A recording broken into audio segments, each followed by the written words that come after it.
Luis, muchas gracias por estar con nosotros esta mañana. ¿Cómo estás? Pues muy bien, muchas gracias a vosotros por tenerme. Mira, lo primero que pensaba yo a la hora de enfrentarme a tu entrevista, mirando un poco de información, yo decía, bueno, cuando le contemos a los oyentes y las oyentes que Luis Prieto, un director español, estrena un largometraje este 11 de marzo, en el que, por ejemplo, está John Malkovich, quizá haya mucha gente que diga, ¿y quién es Luis Prieto? Porque no es un director que yo haya escuchado relacionado con el cine, no es uno de los talentos españoles en Hollywood, por ejemplo, de los que solemos presumir, ¿no? Y Luis Prieto lleva ya mucho trabajo a sus espaldas, sobre todo mucha dirección de televisión, ¿no? De episodios de series. ¿Quién dirías que es Luis Prieto, Luis? Hombre, soy yo. No, lo que ocurre, sí, efectivamente, lo que ocurre es que tiene una carrera un poco fuera de España. Yo, aparte de que estudié cine en Estados Unidos, después regresé a España, hice un cortometraje que a lo mejor alguien se acuerda de él, igual aquellos más mayores, porque estuvo nominado para los Goyas y ganó Sí. bastantes premios internacionales, se llamaba Bamboleo, estaba Bambolejo, estaba rodado en Barcelona. Y después de este cortometraje, que fue lo que me dio a mí la oportunidad de dirigir un largometraje, me fui a Argentina a rodar un largo. Regresé de Argentina y antes de que este largo se estrenase, porque hubo problemas económicos en la productora, yo tuve la suerte de poder rodar un largometraje en Italia, que bueno, fue un éxito de taquilla histórica, literalmente hizo 14 millones de euros, que por entonces era algo que no se veía. Ujú. Y bueno, estaba con la oportunidad de quedarme en Italia siendo el director, bueno, del momento, o regresar a España a ver si podía acabar esa película que estaba inacabada. Entonces, pues bueno, desde Italia intenté acabar la película española, pero me quedé en Italia, donde estuve viviendo 10 años rodando cine, rodando también alguna televisión. Y luego lo que pasó es que lo que rodé yo en Italia era una comedia romántica. De hecho, fue como la comedia romántica de la década o de los últimos, no sé, 25 años, ¿no? Está muy Sí, presente sí. en la mente de las personas. De hecho, en España se hizo el remake que era Tengo ganas de ti, con Mario Casas. Lo que pasa es que también cuando se hizo el remake, obviamente la gente no sabía que un español había hecho la original. Claro. Y luego lo que pasó es que tuve la ocasión de hacer una película en Londres, en Inglaterra, una película inglesa, un thriller, que funcionó muy bien y eso me llevó a Hollywood. Y entonces yo en los últimos años he estado trabajando, años diría, en Estados Unidos, rodando cine, pero también, como tú has dicho, también mucha televisión. Entonces, pues, de hecho, estuve rodando White Lines de Alex Espina, todo el mundo conocerá muy bien. Ambientada en Y Mallorca, bueno, aquí en España. correcto, y ahora, por ejemplo, pues estoy rodando Vampire Diaries, que sí es una serie de NBC Universal, pero que la estamos rodando en Pamplona. Entonces, pasa mucho por España, pero la gente del medio yo creo que me conoces, pero efectivamente el público en general, aunque ha visto las películas, como Secuestrado con Halle Berry, que se ha pasado bastante en España, pues no sabe que él ha hecho un español. Pero bueno, más datos que llamen a mi madre. Habrá que empezar a ponerle remedio a eso, Luis. Por ejemplo, con este estreno del engaño, el próximo día 11 de marzo, que es en principio un thriller, pero yo creo que en un momento dado de la película casi se interna en el terror, ¿no? Porque hay momentos, la verdad, ahí trepidantes. ¿Cómo te llegó este proyecto y por qué te animaste a dirigirlo? Cuéntanos. Pues mira, esto fue, el proyecto lo recibí después de rodar Kidnap, Secuestrado con Halle Berry. Cuando se estrenó en Estados Unidos la película funcionó muy bien. Y bueno, fue como mi carta de presentación al mercado norteamericano, ¿no? Un thriller en inglés con una actriz que ha ganado un Oscar. Entonces, digamos que allí me di a conocer al mundo a la industria. Y me llegaron guiones. Y uno de esos guiones que me llegó fue el guión de El Engaño, que me pareció muy interesante porque por una parte tenía retos similares a los que yo acababa de enfrentarme con la película Ujú. de Halle Berry, que es que la mayor parte de la historia sucede en muy poquitas localizaciones y hay muy poquitos actores, ¿no? Entonces, este fue el proyecto como me llegó y de ahí a realizarlo me olvidé de la segunda parte de tu pregunta, perdón. No, no, lo que te decía era que cómo te llegó el proyecto y por qué te animaste a dirigirlo. O sea, que estabas en el buen camino de la Básicamente eso me pregunta. parece. Es que todavía no tomé el café. Eh, Tranquilo, tranquilo. no, y entonces me pareció un proyecto muy interesante y luego las circunstancias de la vida. Llega la pandemia, es muy complicado dirigir películas grandes donde hay muchos actores, pues por todos los temas de seguridad. Y esta era una película con poquitos actores, pocas localizaciones y parecía que se podía hacer. Y sabiendo que la podríamos acabar, obviamente siguiendo todas las precauciones que se siguen en la industria, ¿no? Y bueno, pues ahí está, me lancé y la hice. Y nada, y nos divertimos mucho. Bueno, y ahí está, y la van a ver los espectadores en los cines, eso decimos, el próximo día 11. Oye, los periodistas que hemos tenido la oportunidad de charlar con John Malkovich, en mi caso un par de veces, que ha sido un privilegio, porque me parece un señor no solo súper amable, sino muy inteligente, muy fino en sus respuestas.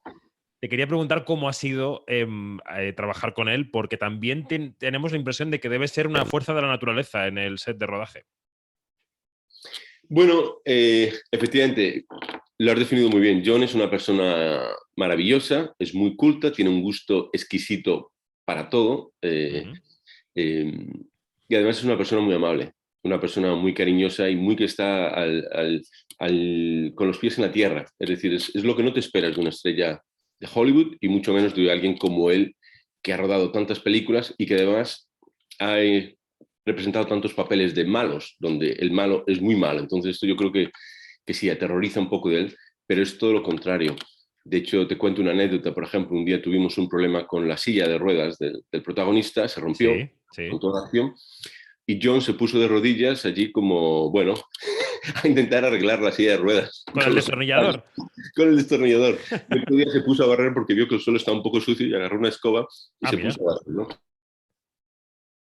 Es ese tipo de personas. Es una persona encantadora, maravillosa y para mí pues un auténtico regalo poder dirigirlo porque efectivamente cuando estás trabajando con él te da algo que es, bueno, que te sorprende en todas las tomas, ¿no? Es increíble.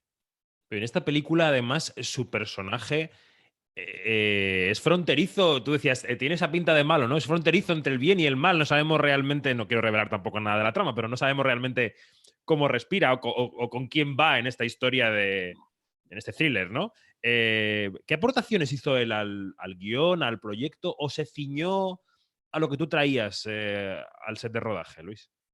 Pues mira, como bien dice, su personaje es curioso porque es un poco James Ed Stewart en la película La ventana indiscreta, pero un Sí. poco pervertido, un poco una versión un poquito bastante más pervertida. Y es cierto, se debate entre el bien y el mal y bueno, la verdad es que es un personaje que está muy bien construido. La verdad es que, bueno, cuando conocí a John empezamos a hablar de su personaje. Yo le decía, hombre, yo creo que sería esto.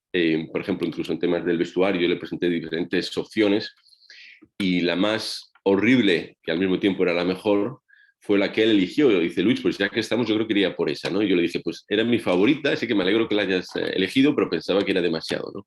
Qué bien. Porque, o sea, no es un traje que le quede, que le dé mucho glamour, es todo lo contrario, ¿no? Le da como mucha realidad y eso pues le viene muy bien al personaje y a la película, ¿no? Y en cuanto a sus aportaciones, pues la verdad es que hablamos mucho del personaje, añadía pequeñas cosas, pequeños detalles, cosas tan pequeñas que ni siquiera hablas de ellas, porque realmente le da simplemente profundidad al personaje en sí. Y luego lo que sí es muy espectacular es que cuando está rodando con John, cada toma, él cambia alguna cosita, ¿no? Algún detalle, le da la vuelta, lo gira, algún diálogo, añade algo, quita algo, ¿no? Improvisa un poquito. Y entonces es muy interesante porque hace que la escena tenga una energía en todo momento, ¿no? Que no permite que el resto de los actores se relajen y, bueno, digan sus réplicas y ya está. Hay que estar despierto y hay que reaccionar a lo que él interpreta, ¿no? Y entonces eso le da una magia, pues bueno, muy fuerte, porque no sabes qué va a pasar. Es decir, hay un Sí, sí. guión, sabes lo que va a pasar, pero realmente es que es una sorpresa. Y de hecho, bueno, cada toma era, bueno, espectacular. Era un regalo estar presente mientras estaba John actuando. Mm. Decíamos que eres un director que tiene experiencia en cine y experiencia en series. Ya no se puede decir, creo, televisión porque se consumen en cualquier dispositivo, pero bueno, en series. Y ahora iremos con lo que estás haciendo aquí en España, pero últimamente, claro, estamos preguntando mucho a nuestros entrevistados y entrevistadas por cómo ven el panorama, porque estamos en un momento muy convulso, ¿no? Estamos en un momento de cambio y de transición en el sector. Tú que vas y vienes del cine a la tele, que estás en los dos mundos, ¿cómo ves que esto va a evolucionar en los próximos años? Tenemos los cines en crisis, tenemos las plataformas en plena ebullición, pero también yo creo que midiendo sus fuerzas en contenidos, en suscriptores. ¿Cómo ves este negocio dentro de 10, 15 años? ¿Qué intuyes? Pues mira, yo creo que va a pasar algo muy parecido a lo que ha pasado con los vinilos. Es decir, cuando la música digital, primero el CD y luego el MP3 llegó, mucha gente tiró su tocadiscos y los discos los regalaba porque de repente la música en CD o en MP3 era mucho mejor, ¿no? Entonces ha hecho falta que llegasen los hipsters, es decir, la gente más joven, y diga, oye, el MP3 está muy bien, y eso de poder tener todas las canciones que existen en el mundo en tu teléfono está muy bien, pero cuando uno escucha un vinilo, tiene una calidad que no lo tiene la música que te puedes escuchar en el teléfono, ¿no? Y entonces, de repente, recuperamos ese gusto exquisito que antes no sabíamos. Antes escuchábamos música, era fantástico, pero no éramos conscientes de la belleza de lo que estábamos escuchando. Entonces ha hecho falta, digamos, dar una vuelta de 360 grados para volver un poco donde empezamos. Lo que pasa es que ahora, yo creo que la gente que escucha vinilos es sobre todo, o la gente muy mayor que ya los tenía, muy mayor no quiero decir muy mayor, es decir, la gente que ya es adulta que los tenía, o sobre todo la gente joven que nunca los ha tenido, que cuando lo descubre dice, bueno, esto es una maravilla, nos están engañando con el MP3, ¿no? O no sé cuál es la tecnología ahora de Spotify, si será MP3 o es otra cosa, ¿no? Entonces yo creo que va a pasar lo mismo con el cine y con los streamers. Es decir, por una parte es maravilloso poder estar en casa y ver casi cualquier película. Es decir, antes era muy difícil ver ciertas películas y me acuerdo que cuando uno conseguía una copia en VHS, la copiaba y se la regalaba a otro porque eran películas de cine raro que no se podían encontrar en ningún sitio. Y ahora es maravilloso que te sientas en casa y las puedes encontrar pagando muy poquito. Es decir, no hay que piratear. Creo que es importante apoyar el cine. Por 1 euro, 2 euros, 3 euros, puedes ver prácticamente todo. Pero sí creo bueno, que con el tiempo la gente se dará cuenta que aunque está muy bien verlo en casa, la oportunidad de ir a una sala cinematográfica a ver una película, pues es algo que no tiene precio. Es como ir al teatro. No es lo mismo verlo en casa que verlo en el cine. Entonces yo soy muy optimista. Efectivamente.